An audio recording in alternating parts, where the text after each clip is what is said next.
students, in today's practical, we are going to see the parameterized constructor. So what is meant by parameterized constructor? The constructor that accept one or more arguments as parameter is called as parameterized constructor. So students, in this program, we are going to create one class and one constructor. The name of constructor will be sample. And in that constructor, we are going to provide two parameters. So let's start the session. So student, first I will require the two header files. So I will write hash include iostream.h.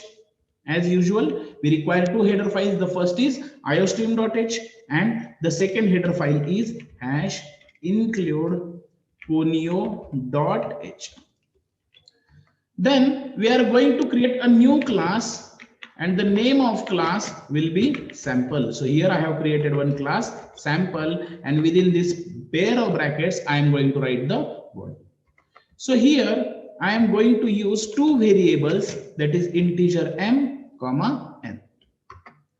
Now in public section, in public I have given the access specifier public. So here I am going to create the constructor.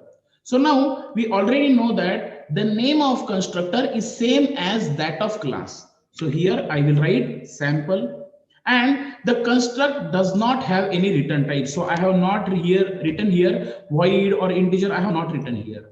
So the name of constructor is sample. Now this sample constructor is accepting two parameters. The first is integer x and the second parameter is integer y. So after that, here I am going to write the body of this sample constructor. So students, m and n are the two variables, and I have to assign these parameters to m and n. So here I will write m is equal to x and then n equal to y. So that means here I am passing this x and y parameters to m and n.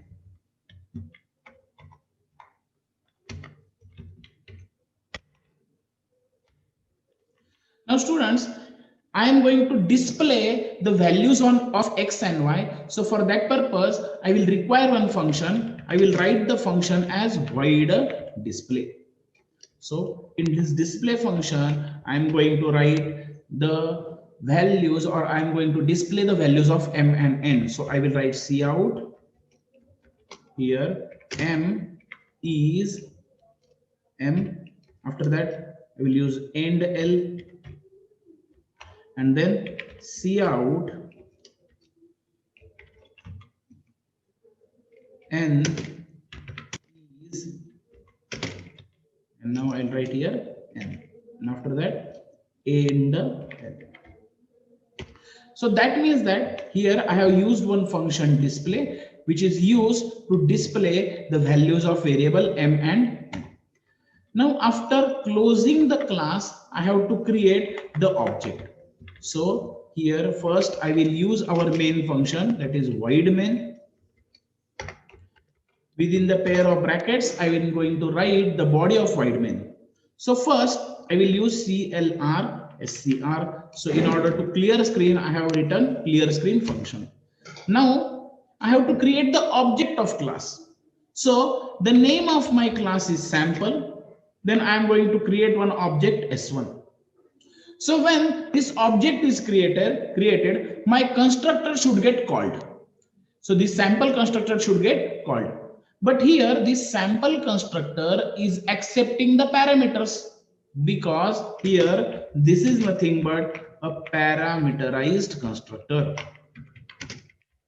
So this is a parameterized constructor, so it will accept the parameter. So here also, in order to invoke this parameterized constructor, I will require some parameters. So here I am writing 100, 200.